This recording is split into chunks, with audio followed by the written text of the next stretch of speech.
Bien, bonjour à tous. D'abord, je voudrais remercier les organisateurs du Printemps du Réseau des SP, Dominique Berger et Brigitte Marin, de nous avoir invités, François Louveau et moi, à vous présenter la création des Instituts Carnot de l'éducation, qui sont un partenariat entre recherche et monde de l'éducation. Enfin, plus précisément, qui se veulent être un partenariat entre recherche et monde de l'éducation.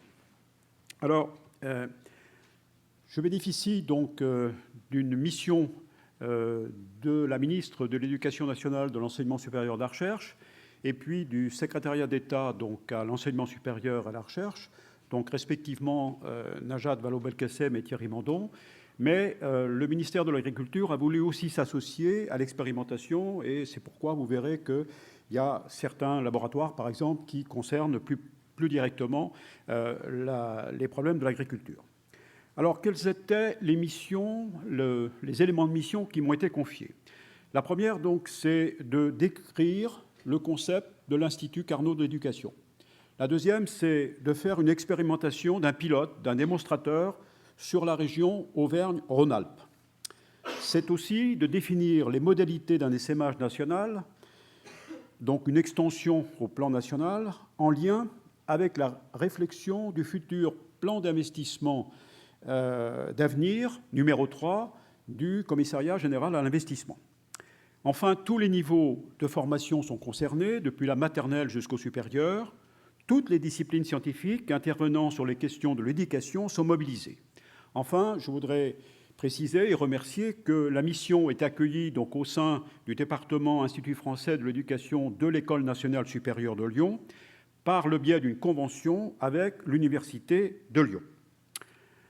Alors, ce travail, d'abord la première partie qui concerne la déclinaison du concept d'Institut Carnot d'éducation, a commencé bien avant la mission officielle qui m'a été confiée le 23 octobre, puisque nous avons travaillé avec ce qu'on appelle maintenant une équipe nationale, qui était composée de François Louveau, de Marie-Claude Panlou, qui je crois est dans la salle, et puis de Sophie Fermigier. Donc nous avons essayé ensemble de définir ce que pourraient être les Instituts Carnot de l'éducation. Alors ceci part d'un constat, c'est-à-dire que le constat est le suivant. Il semble bien qu'il y ait une insuffisance de relations structurées entre recherche et éducation. Et puis, il existe bien sûr des expériences qui sont particulièrement intéressantes, mais quand on veut les essaimer, les transposer à d'autres composantes du système éducatif, il semblerait qu'il y ait un certain nombre de problèmes.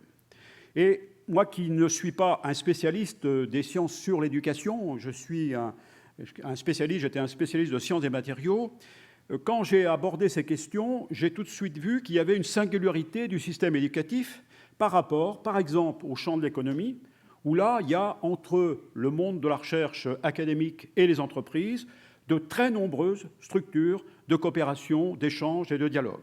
Ce sont, par exemple, les instituts Carnot qui concerne la relation entreprise-laboratoire de recherche de l'université et des grandes écoles, dont s'est inspiré d'ailleurs par un transfert de concept, j'y reviendrai tout à l'heure, les instituts Carnot d'éducation. Ce sont les pôles de compétitivité, ce sont les instituts de recherche technologique, et puis ce sont des structures de transfert qui existent en très grand nombre. Et il y en a une qui est particulièrement efficace, c'est la structure de transfert du CEA, qu'on appelle le CEA Tech, et qui a pour mission de faire le lien entre le monde de la recherche académique et, d'autre part, les PME, PMI, où il n'y a pas de ressources humaines capables de bien discuter, bien assurer l'échange avec le monde économique. Et puis, il y a le domaine de la santé. Vous le savez bien, il y a la recherche clinique, il y a aussi la recherche translationnelle qui part de recherche fondamentale dans le domaine de la biologie et qui va jusqu'au patient. Et il n'y a pas d'équivalent systématique structuré dans le système éducatif. D'ailleurs, ce problème est un problème général aux sciences humaines et sociales, puisque dans son récent rapport, l'Alliance Athéna a souligné que dans le domaine des sciences humaines et sociales, il y avait un problème de transfert de ces résultats vers la société de manière générale. Alors, que sont donc les instituts Carnot d'éducation? C'est une structure de dialogue, d'échange, d'élaboration, de projets partagés entre enseignants et chercheurs. Et ceci correspond à une double volonté. D'abord, la volonté des chercheurs de transférer leurs résultats de recherche et de développer des recherches dites impliquées, c'est-à-dire qui prennent en compte des questions, des problèmes que se posent les enseignants et qui aujourd'hui, dans une des disciplines considérées, sont mal renseignés par la recherche. C'est aussi la volonté, bien sûr, des enseignants de dialoguer directement avec les chercheurs pour améliorer la réussite scolaire de manière générale, ce qu'on pourrait dire autrement, innover. Et il peut y avoir différents types d'innovation selon le degré d'amélioration. Ça peut être du pas à pas ou ça peut être des améliorations, des innovations qui peuvent être plus de rupture, etc. Eh bien, les instituts Carnot de l'éducation sont un transfert du concept des instituts Carnot d'entreprise qui, là, relient surtout les grands groupes industriels avec le monde académique, mais nous l'avons évidemment adapté à l'éducation. Et pour faire bonne mesure, nous sommes en train de faire un benchmark international pour voir dans le monde qu'est-ce qui existe comme dispositif qui ressemble un peu à ça, qui pourrait beaucoup nous inspirer. Et c'est la raison pour laquelle il y a un postdoc qui vient de démarrer il y a un mois et qui fait le tour un peu des sites dans le monde pour essayer de voir ce qui se passe donc dans ce domaine. Alors, quelles sont maintenant les 3 missions des instituts Carnot d'éducation? Il y en a 3. La première, c'est innover dans l'éducation par utilisation des résultats de recherche selon une démarche bottom-up. Et j'insiste beaucoup là-dessus. C'est-à-dire que l'on part des questions, des problèmes, des interrogations, des doutes, des incertitudes, mais aussi des envies que peuvent avoir les enseignants pour améliorer leur pratique pédagogique. C'est donc la démarche bottom-up, ça part de là. Et j'ai eu une expérience également en tant que vice-président enseignement supérieur et recherche au niveau de la région Rhône-Alpes. J'ai beaucoup travaillé sur ces questions d'innovation et je sais par expérience que dans le domaine du champ économique, par exemple, une innovation ne marche que si on part des besoins, disons, du terrain. C'est fondamental. La deuxième, c'était susciter au sein des unités de recherche des activités sur des questions qui sont aujourd'hui mal renseignées par la recherche et qui constituent au fond de véritables verrous pour les questions d'innovation. C'est enfin assurer une large diffusion des travaux des instituts Carnot d'éducation en s'appuyant notamment sur les SP. Viser la formation initiale, bien sûr, mais aussi la formation continuée et enfin la formation continue. Et là, il y a une différence assez importante avec les instituts Carnot traditionnels, c'est cette question de diffusion. Dans les instituts Carnot, quand on a des relations avec les grands groupes, il n'est pas étonnant, parfois, qu'il y ait des clauses de confidentialité. Donc il ne s'agit pas de diffuser, mais au contraire de garder pour soi, pour se développer, pour être compétitif, etc. Bon. Et là, c'est l'inverse, c'est-à-dire qu'on veut que tous les travaux soient largement diffusés. Et c'est la raison pour laquelle, peut-être, nous allons changer de nom et les appeler peut-être les instituts Condorcet de l'éducation. Et un avantage, c'est que c'est le même sigle lycée, hein, donc ça serait assez facile, il n'y aurait pas besoin de refaire des sigles, etc. Mais enfin, c'est une question que je traiterai sans doute dans mon rapport que je dois remettre à la ministre, aux 2 ministres à la fin du mois de juillet. Alors, quelle est la spécificité des IC? Je l'ai dit, la démarche bottom-up, toutes les disciplines qui sont concernées, mais je voudrais insister sur un point particulier. C'est l'existence d'une structure d'interface qui est constituée de passeurs, de facilitateurs, c'est-à-dire des personnes qui ont une double compétence, une connaissance approfondie du système éducatif et une connaissance non moins approfondie du domaine de la recherche. Ce n'est pas évident à trouver pour l'instant, pas évident à trouver. Et leur mission, c'est quoi? C'est de favoriser justement les échanges, permettre de faire en sorte que 2 mondes qui se connaissent assez mal puissent se rencontrer, échanger. C'est inciter à monter des projets communs et c'est aider aussi à construire des projets, etc. Donc c'est ça la caractéristique principale des instituts Carnot d'éducation, la spécificité, c'est la structure de passeurs. Alors, quelles sont les disciplines mobilisées?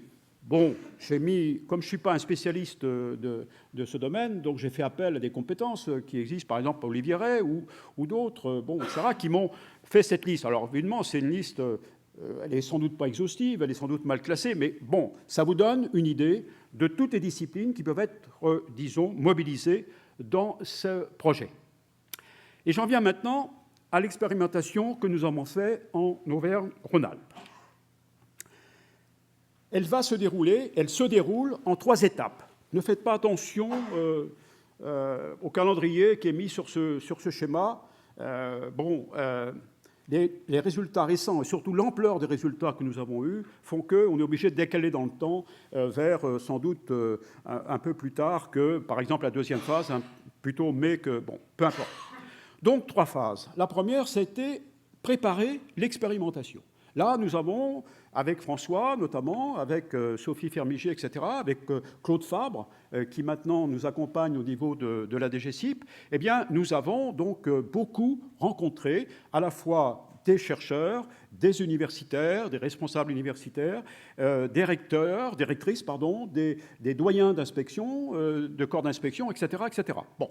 Et nous leur avons expliqué ce que nous voulions faire pour les sensibiliser, disons, à cette affaire. Ensuite, de début janvier à mai-avril, nous avons lancé un appel à manifestation d'intérêt, dont le principal objectif était de choisir les membres partenaires qui vont appartenir au futur réseau Institut Carnot d'éducation, c'est-à-dire les équipes pédagogiques, mais aussi les équipes de chercheurs, et qui vont ensuite travailler pour faire quoi? Pour faire élaborer un programme d'activité qui a vocation sur plusieurs années à se développer, à se mettre en œuvre, etc. Donc, si vous voulez, dans l'idée d'Institut Carnot d'éducation, il y a la question de la permanence, de la pérennité, disons, du dispositif.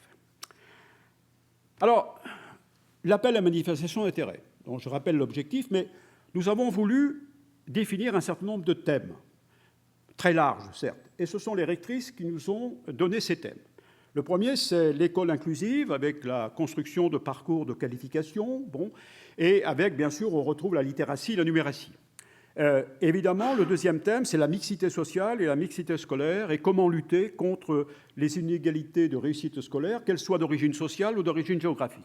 Et puis, c'est l'accueil et la réussite à l'université. Bien sûr, c'est le bac-3, bac+3, mais c'est aussi donc l'avenir des bacheliers professionnels ou des bacheliers technologiques au sein de l'université. Les périmètres éducatifs, maintenant. Nous avons voulu essayer de faire système, c'est-à-dire que nous avons dit... Voilà, les périmètres pourraient être des réseaux d'éducation prioritaires, des réseaux de filières, des bassins d'éducation, des zones territoriales d'emploi et de formation, et nous avons rajouté autres. Et nous avons bien fait parce qu'il y a des projets qui sont de petite taille, mais qui sont particulièrement intéressants dans ce qui nous a été remonté. Alors maintenant, je voudrais vous décliner la manière dont nous avons mis en œuvre le schéma donc, de déroulement de l'appel à manifestation d'intérêt. Alors, dans un premier temps, première séquence, nous avons demandé des réponses du monde éducatif et des réponses du monde de la recherche séparées. La volonté était la suivante, c'est-à-dire de faire en sorte qu'il y a beaucoup de chercheurs qui ont des relations avec le monde éducatif. Bon. Mais il y en a d'autres qui n'en ont pas. Et donc, si on faisait un projet commun dès le départ, chercheurs, enseignants, on risquait de retomber, ce qui est bien, ce qui est intéressant, mais ne tomber que sur des projets de coopération qui existaient déjà. Donc, c'est pour ça que nous avons fait cette distinction. Et sur la gauche, la réponse du monde éducatif, c'est la demande. Et sur la droite, la réponse du monde de la recherche, c'est en quelque sorte, même si ce n'est pas aussi simple que ça, on pourrait appeler l'offre. Et après... Une fois que nous avons ces projets, nous les mettons dans la structure d'interface.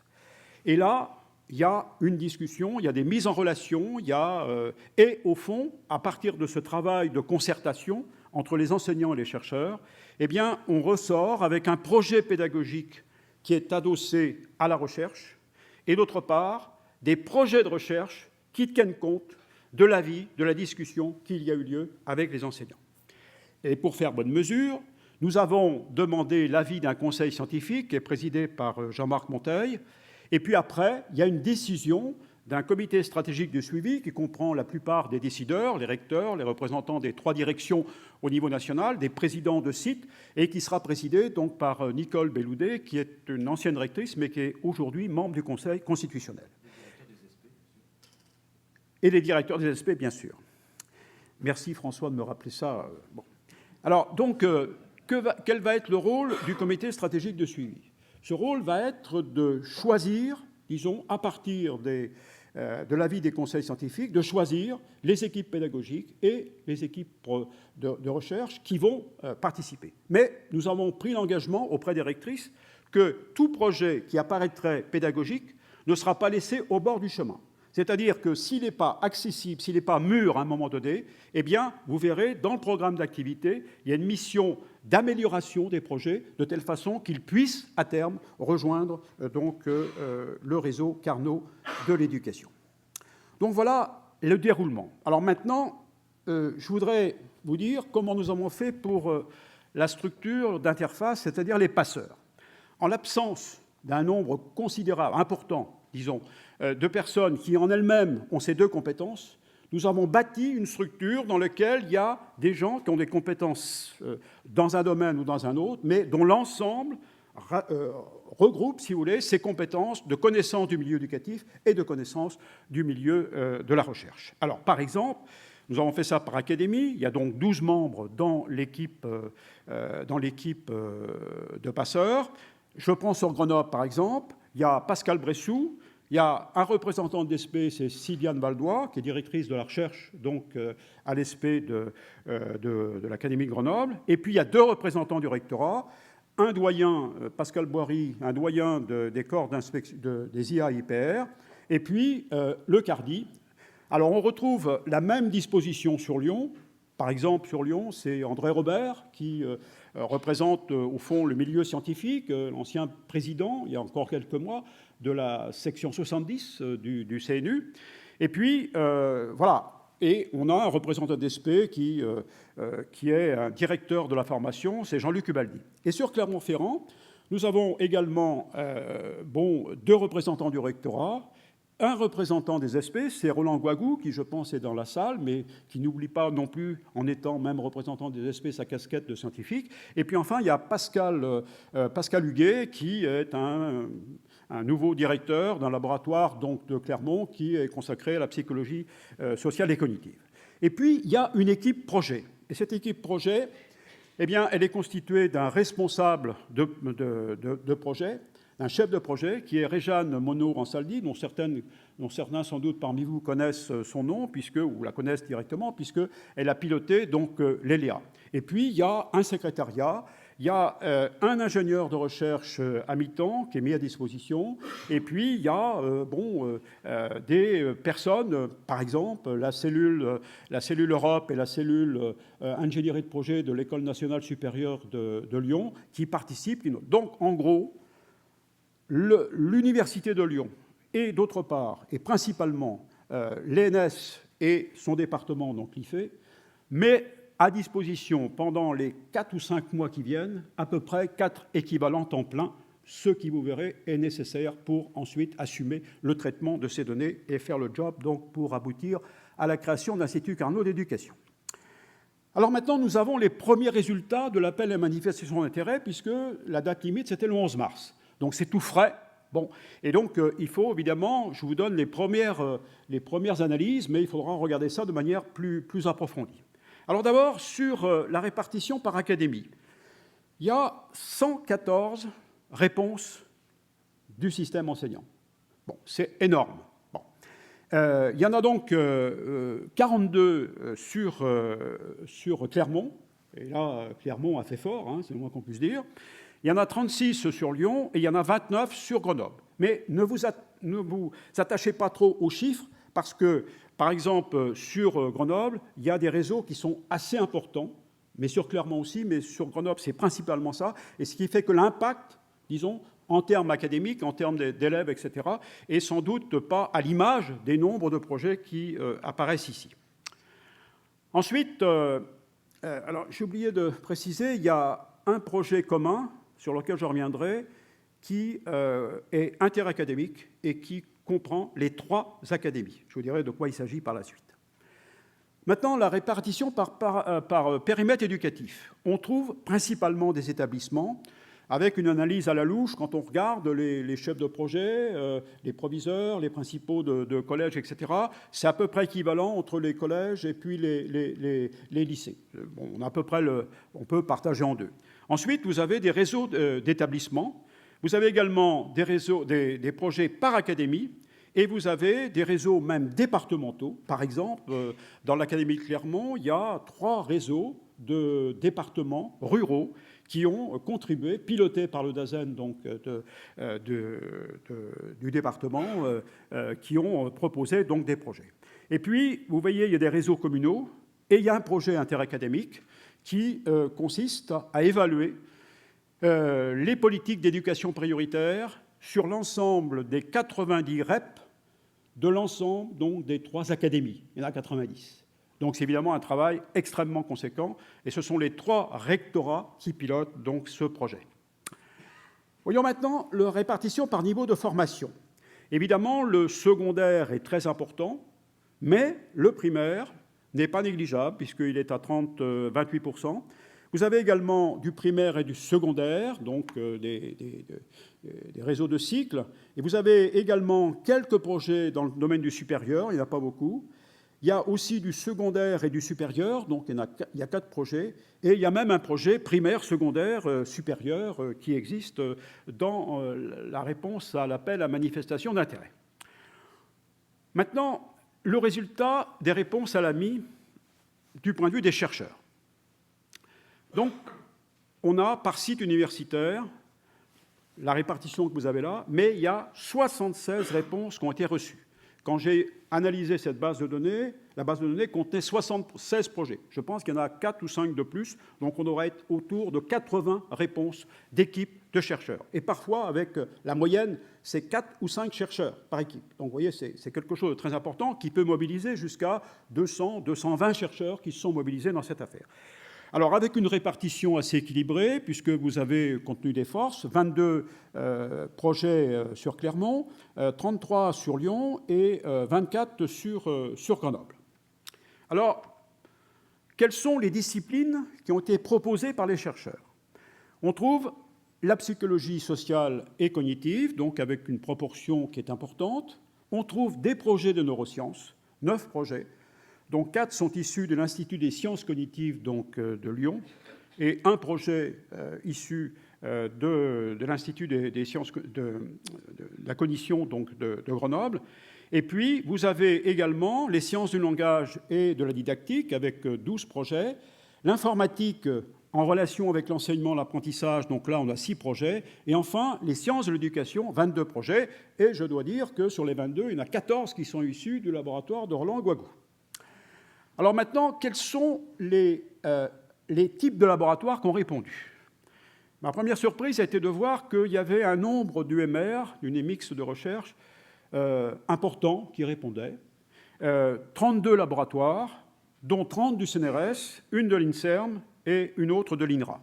Et puis les équipes associées, donc 43 laboratoires, et parmi elles, il y a 3 membres de l'Institut universitaire de France qui, disons, sont porteurs de projets. Alors maintenant, nous sommes arrivés à un point crucial, c'est-à-dire que nous avons donc, au fond, 120 plus 80, nous avons 200 dossiers à traiter.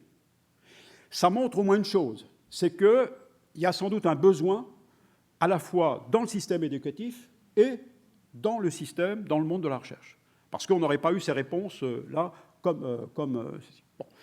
Donc c'est vraiment très important. À l'époque, quand on a lancé l'appel à manifestation d'intérêt, François en est témoin, j'étais assez inquiet. Bon, mon inquiétude, de ce point de vue, est supprimée. Mais j'en ai une autre, c'est-à-dire celle qui, maintenant, il faut qu'on traite, il faut qu'on fasse le job. Bon, et ça, ce n'est pas non plus très évident. Alors, comment allons-nous procéder de manière un peu synthétique? D'abord, nous allons analyser les réponses par la nature des demandes. Par exemple, est-ce que toutes les demandes qui sont faites par les enseignants, est-ce que c'est tributaire d'une recherche, d'un travail de recherche, ou de plusieurs disciplines à mobiliser, ou bien, au contraire, est-ce que c'est de l'accompagnement qui pourrait être simplement de la formation, qui pourrait apparaître, qui pourrait être demandée, mais qui pourrait être satisfaite par exemple, les délégations académiques à la formation ou la partie des SP qui travaillent sur cette question. Ça ne veut pas dire pour autant qu'il n'y aura pas, même si, imaginons qu'il y ait des projets qui soient que de la formation, ça ne veut pas dire pour autant que nous n'aurons pas des projets impliquant la recherche et la formation, parce que c'est évidemment très important. Mais il nous faudra plus de temps pour faire apparaître les besoins de recherche. Voilà, c'est ça que... Ensuite, pour chaque réponse du côté enseignant, nous allons analyser les besoins en termes de discipline scientifique et identifier les chercheurs de la base des 80 qui peuvent être concernés, les équipes de recherche. Alors, dans la structure d'interface, il y a 5 scientifiques. Bon, vous divisez 120 par 5, vous voyez, ça fait un travail conséquent, même s'il y a 2 ou 3 pages qui sont pour chaque projet. Donc, nous avons mobilisé d'autres chercheurs à côté, et c'est à peu près une trentaine de chercheurs qui vont faire ce travail-là d'analyse pour aboutir à ça. Et une fois qu'on aura ça, pour chaque réponse, nous allons organiser des réunions d'échange entre chercheurs et enseignants. Une première étape, pour chacun, donc une discussion pendant 4 heures, par exemple. Alors, vous voyez, vu le nombre de 4 heures, vous multipliez ça par 100, vous voyez, ça vous fait 400 heures, donc à 8 heures par jour, dans le meilleur des cas, vous voyez, ça vous donne... Bon, donc on va démultiplier les équipes d'animation. Donc on va avoir 4 équipes d'animation qui vont permettre justement de faire ces échanges. Et l'objectif final, c'est donc des projets pédagogiques adossés à la recherche et des sujets de recherche en relation avec les projets pédagogiques.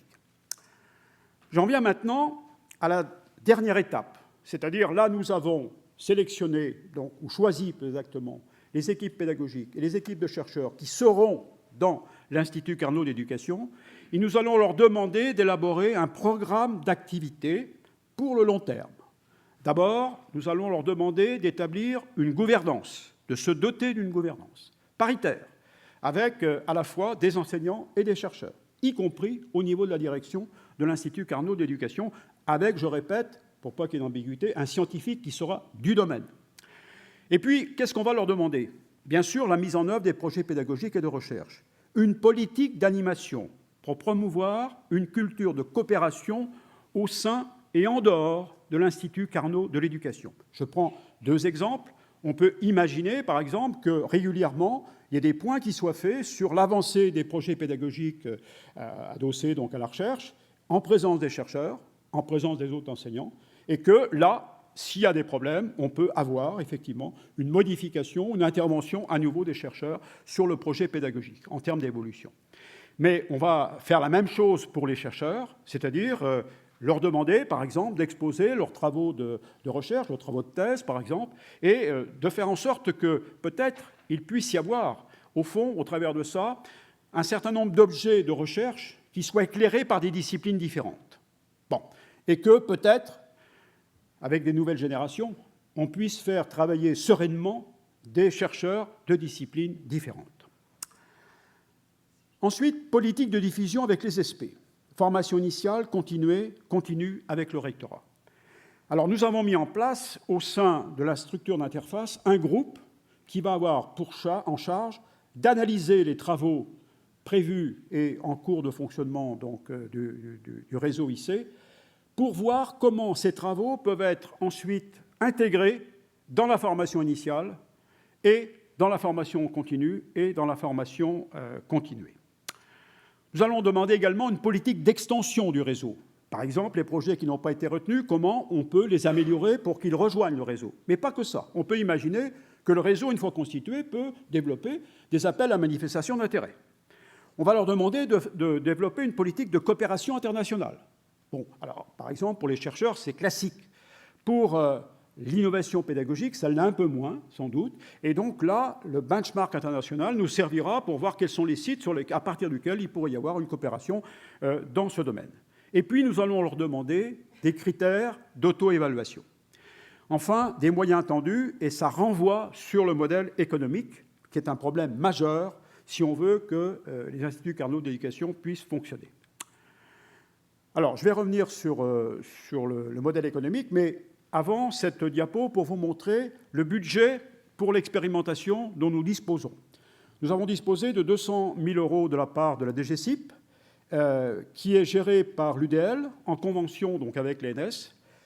Nous avons prévu de faire 3 postdocs, une aide évidemment très importante pour la création de lycée et de son programme d'activité, et aussi nous avons prévu un peu de fonctionnement pour les activités de recherche, au moins au départ du fonctionnement de lycée, pour qu'ils puissent fonctionner et attendre, disons, des ressources supplémentaires.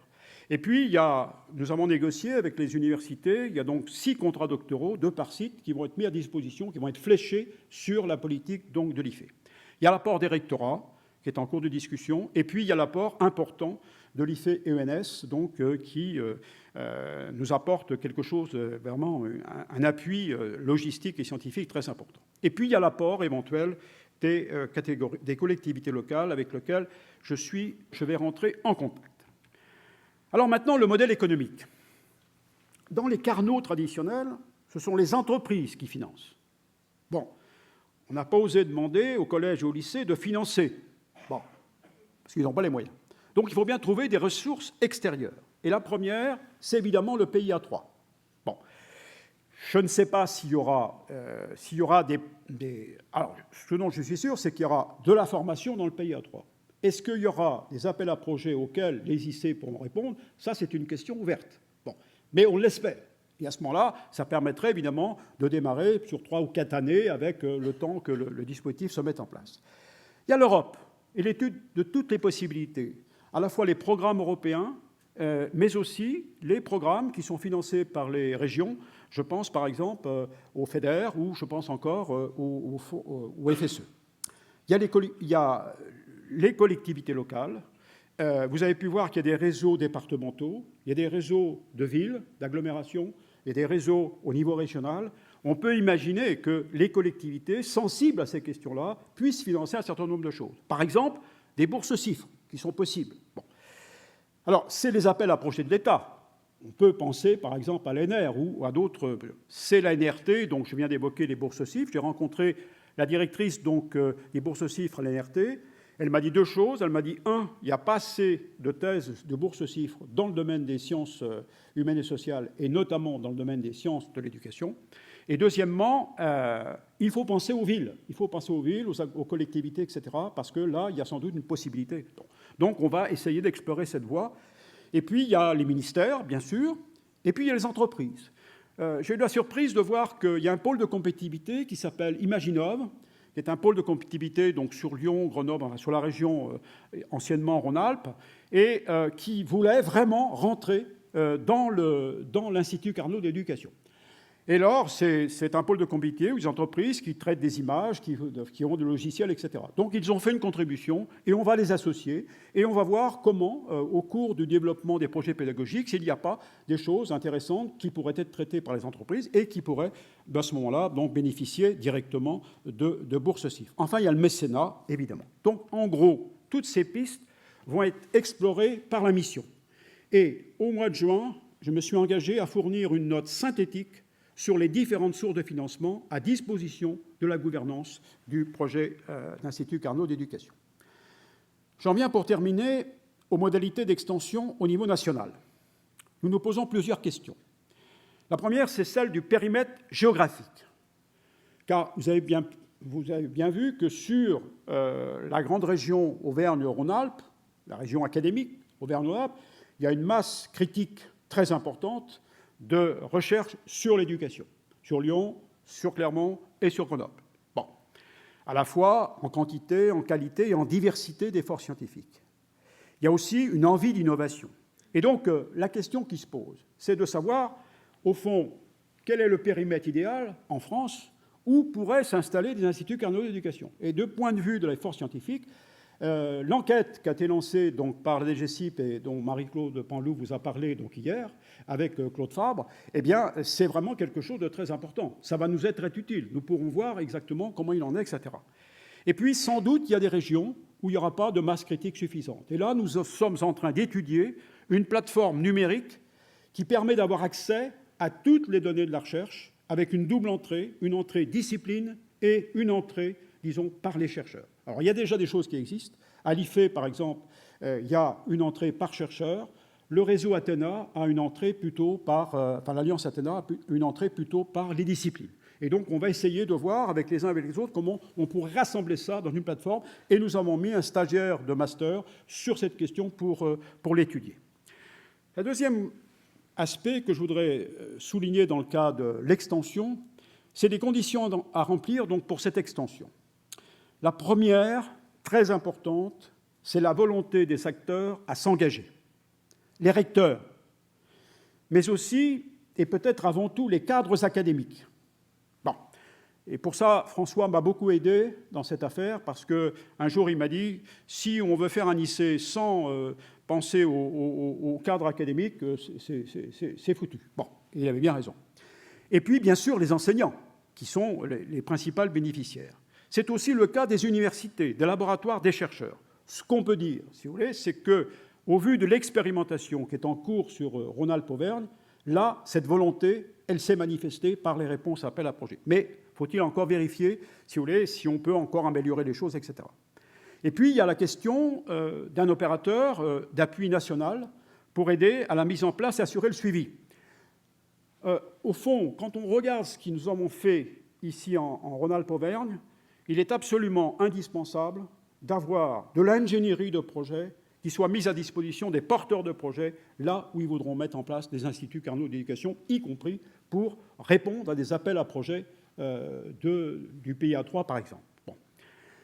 Et puis, c'est la création d'équipes de passeurs. Et là, c'est sans doute des nouveaux métiers à promouvoir, au moins des nouvelles fonctions.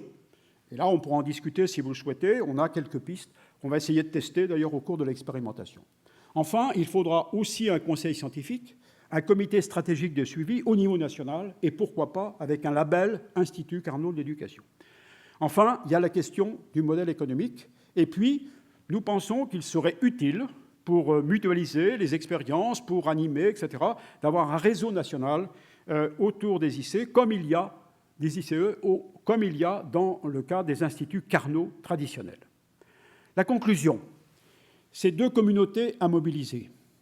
Et c'est le pari que ces deux communautés vont travailler ensemble. Si ça réussit, c'est un levier pour l'affirmation de la place de la recherche dans le métier d'enseignant.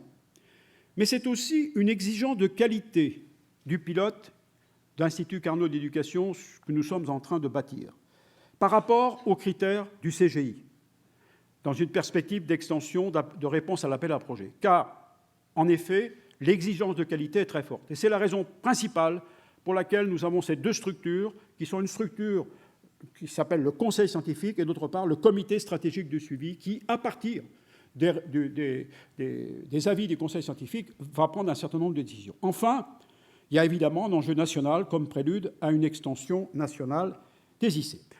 Vous avez là l'adresse à laquelle vous pouvez demander des renseignements. Vous tomberez sur Réjeanne Monod-Ansaldi qui vous donnera tous les renseignements que vous souhaitez avoir sur ce Carnot de l'éducation. Donc moi, j'en ai terminé et je vais passer la parole maintenant à François, mon compère, qui va vous donner, au fond, des enjeux en matière, tu le dirais mieux que moi, mais je vais t'introduire, des enjeux du point de vue des SP, mais au-delà de ça, du point de vue du système éducatif dans son ensemble. François. Merci Roger.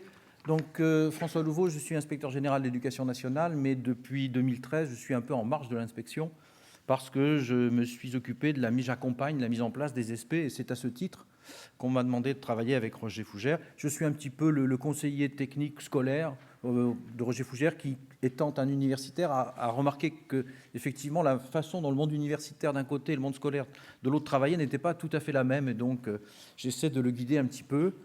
Roger a déjà dit beaucoup de choses et très bien, donc je pense qu'il est important pour vous de poser des questions, même si j'imagine que vous avez reçu une avalanche d'informations en très peu de temps. Donc je vais abandonner le PowerPoint que j'avais fait à très grands frais pour simplement me centrer sur deux éléments. D'une part, la convergence qu'il y a, à mes yeux, entre le projet ICE et le projet des SP, parce qu'on a quand même deux éléments qui sont très proches l'un de l'autre, on va y revenir. Et puis quelques mots sur les premiers enseignements de l'expérimentation en Auvergne-Rhône-Alpes. Vous avez vu que l'expérimentation, la première phase se termine il y a 15 jours. On a déjà un certain nombre d'éléments, mais je pense que cette expérimentation montre qu'il y a bien une demande, mais qu'il y a aussi une obligation de réussite pour les promoteurs de ces instituts Carnot.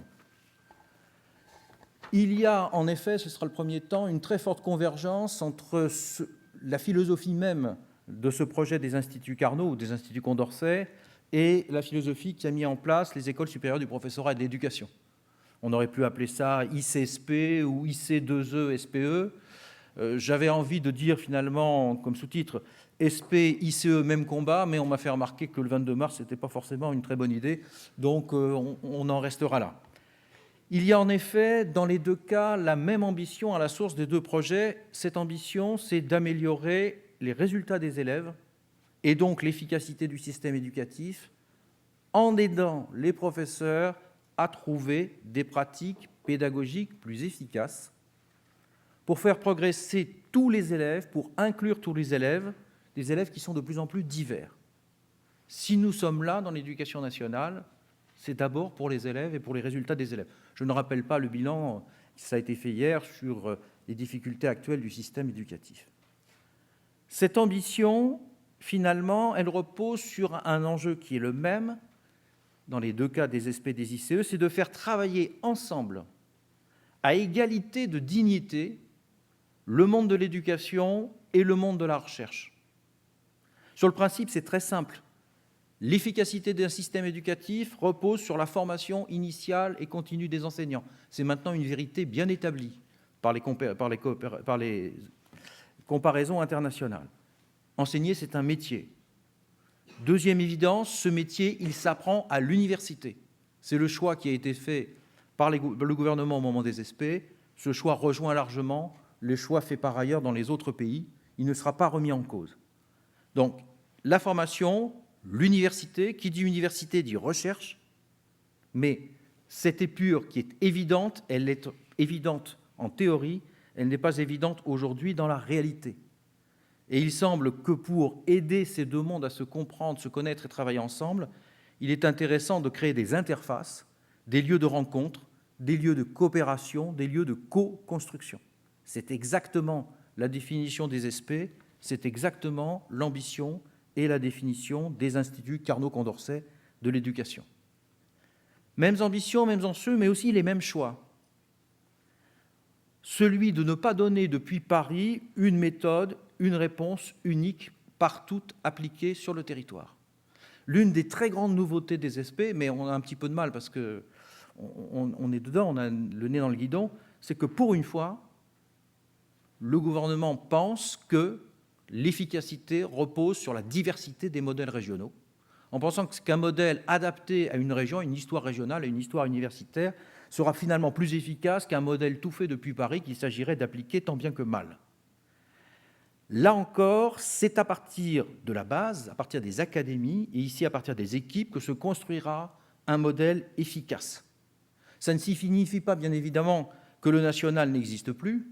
Au contraire, il sera là pour rééquilibrer, il sera là aussi pour évaluer, il sera là pour donner aussi un certain nombre d'indications. Mais l'idée de base, c'est qu'effectivement, c'est en faisant confiance aux gens sur le terrain, aux équipes sur le terrain, qu'on a une chance d'être efficace. On a donc, vous le voyez, selon moi, entre les ICE et les SP, de très grandes convergences dans la façon même dont est pensée les ambitions, les enjeux et les choix du dispositif. Si maintenant, on fait un premier retour, une première analyse très rapide, évidemment, sur les enseignements de cette première expérience de cet Institut Carnot d'Auvergne-Rhône-Alpes. Roger l'a dit, il craignait qu'il n'y ait pas de réponse. J'étais à peu près sûr qu'il y aurait des réponses. C'est vrai qu'on n'attendait pas un si grand nombre de réponses. Qu'est-ce que ça veut dire ? Ça veut dire que l'intuition qui est à la base des ICE comme des SP, elle est juste. Il y a sur le terrain de l'éducation nationale un vrai potentiel de changement. Et donc l'obligation de répondre à cette envie de changement qui se manifeste, ça ne se le fera pas en une seule fois, ça ne se fera pas d'un claquement de doigts, ça demandera du temps. Il n'y a pas du côté de l'éducation nationale, pas plus du côté de l'université, un modèle unique, une recette infaillible qui s'imposerait à l'autre partenaire.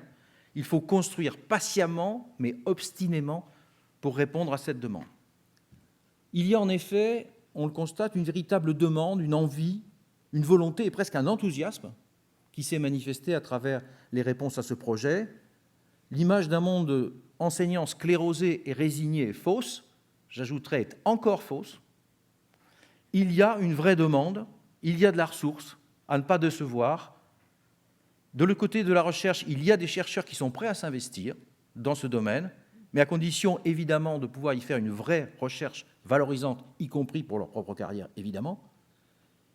Il me semble que ce qui séduit dans ce projet, ce qui explique la réussite pour l'instant de ce projet, c'est qu'il est à la fois 100% pédagogique et 100% scientifique. Les démarches scientifiques ont plu aux scientifiques parce qu'ils ont reconnu un langage qu'ils connaissent et que Roger, évidemment, connaît parfaitement. On est bien dans le langage des opérations scientifiques classiques, et du côté pédagogique, ils ont aussi entendu un langage qui leur parle. C'est que si chacun est parfaitement à sa place qu'on peut construire un dialogue, une véritable co-construction. La richesse de l'éducation nationale, ce sont des équipes de terrain ouvertes à l'importance de la recherche, mais qui ne sont pas seulement obnubilées par la recherche. Et de l'autre côté, du côté de la recherche, il y a des chercheurs qui sont intéressés aux questions qui sont soulevées à travers l'ICE, mais évidemment pas seulement à ces questions-là. Leur recherche ne s'arrêtera pas à ces questions-là. Vous auriez raison d'objecter que ça n'est pas franchement nouveau, que c'est quand même pas d'aujourd'hui qu'il y a d'excellentes coopérations entre des équipes de recherche et des établissements scolaires. Il me semble que ce matin, vous avez entendu qu'il y a dans cette salle des gens qui le pratiquent depuis très longtemps. On a évoqué tout à l'heure aussi le cas d'ELEA. Ces structures existent. Il y a du côté de l'éducation nationale des enseignants parfaitement innovants. Ils sont même d'ailleurs estampillés enseignants innovants. Il y a un colloque national des enseignants innovants. Simplement, ces démarches ont beaucoup de mal à s'inscrire dans le temps. Les innovants finissent par se lasser d'innover, et pour partie d'entre eux, ils vont faire autre chose. Il y en a même un qui est devenu inspecteur pédagogique régional d'histoire-géographie dans la région de Grenoble. Et on a le sentiment que l'institution est incapable de faire ce que pourtant on répète systématiquement, c'est-à-dire diffuser les bonnes pratiques. Ça ne marche pas. Il n'y a aucune automaticité à la diffusion des bonnes pratiques. Ça veut dire que l'enjeu essentiel, c'est de changer d'échelle et de s'inscrire dans la durée. Encore une fois, on sait faire du coup par coup, on a du mal à construire un véritable système. Il s'agit dans l'ambition du projet d'ICE, comme dans les SP, de toucher plus de monde sur plus de temps, c'est-à-dire que l'enjeu essentiel, c'est de franchir une masse critique. L'enjeu essentiel, c'est de réussir à faire système, et c'est vrai des ICE comme c'est vrai des SP. L'accueil reçu par ce projet d'ICE en Auvergne-Rhône-Alpes amène finalement 3 obligations pour ceux qui sont les promoteurs de ce projet. La première obligation, c'est de répondre. Aucune équipe prête à se mobiliser ne doit être laissée de côté. Comme l'a fort bien dit tout à l'heure Roger, il y a des projets qui ne sont pas mûrs du tout, il y a des projets qui relèvent effectivement d'un soutien pédagogique classique que les corps d'inspection savent faire. Il faudra effectivement mobiliser les corps d'inspection pour aider. Il y a un certain nombre de projets qui sont trop étroits. Il faudra essayer d'inciter les porteurs de projets à s'associer avec d'autres porteurs de projets dans d'autres lieux éducatifs. Il s'agira systématiquement de proposer une réponse personnelle à chacun. Rien ne serait plus dramatique que d'avoir suscité un espoir et d'être incapable ensuite de le concrétiser. Deuxième évidence, deuxième obligation, il va falloir trouver des financements, en particulier pour des thèses, car dans notre système, la thèse, c'est le symbole même de la recherche. Et la force du projet ICE, ce sera d'être capable de dégager des bourses de thèse ou des bourses de post-doc, donc effectivement de participer à la recherche, avec l'idée que les chercheurs qu'on va pouvoir aider, pour certains, ils viendront sans doute des Master MEF, pourquoi pas un excellent Master MEF n'aurait pas envie de continuer vers la recherche. On peut penser aussi qu'une partie des chercheurs, ce seront des enseignants déjà en poste qui, au bout de quelques années, ont envie de prendre une recherche, et puis, évidemment, l'autre partie des chercheurs viendra directement, bien sûr, des laboratoires. Troisième obligation, donc répondre, trouver des financements. Troisième obligation, il faut absolument en passer à un réseau national. Ce réseau national, il fonctionnera bien évidemment sur les mêmes bases. Et on a essayé déjà, y compris dans certains milieux du ministère, de nous proposer de créer une direction nationale, un office national, que sais-je, qui dirigerait les ICE provinciaux. La réponse est non.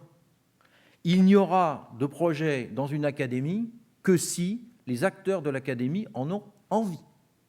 Et la structure nationale, elle sera là pour offrir un appui, pour offrir des ressources, pour offrir un animateur, et Roger Fougère ira faire le tour de France si nécessaire, et s'il le veut, je l'accompagnerai, ça c'est pas un problème, et puis les autres membres de l'équipe iront aussi se promener, parce qu'il n'y a pas de raison que ce soit toujours les mêmes qui s'y collent, mais les projets n'existeront que s'il y a une volonté locale. Ce réseau national permettra aussi de donner de la lisibilité aux recherches autour de l'éducation. L'ICE ne se substitue pas à d'autres initiatives, à des projets qui existent déjà. Il permet de créer une banderole, une bannière reconnaissable qui va permettre de regrouper un certain nombre de projets, de donner de la lisibilité. Et il me semble que c'est quand même, depuis 2 jours que nous sommes ici, un des éléments importants qui est mis en évidence. Ce réseau national permettra aussi d'avoir, Roger l'a dit, des ressources en ligne, des intervenants pour aider les projets académiques. Finalement, et je conclus là-dessus, les instituts Carnot ou Condorcet d'éducation, comme les écoles supérieures du professorat et de l'éducation, portent le même message. Enseigner, c'est un métier qui s'apprend. Le professeur est un intellectuel. Le professeur est un concepteur qui travaille en équipe et qui travaille en réseau. Changer l'image du métier, c'est changer l'image que les enseignants font de leur métier, c'est changer l'image que la société se fait du métier d'enseignant. Vaste programme, mais c'est pourtant là-dessus que se fera notre réussite ou notre échec collectif. Merci.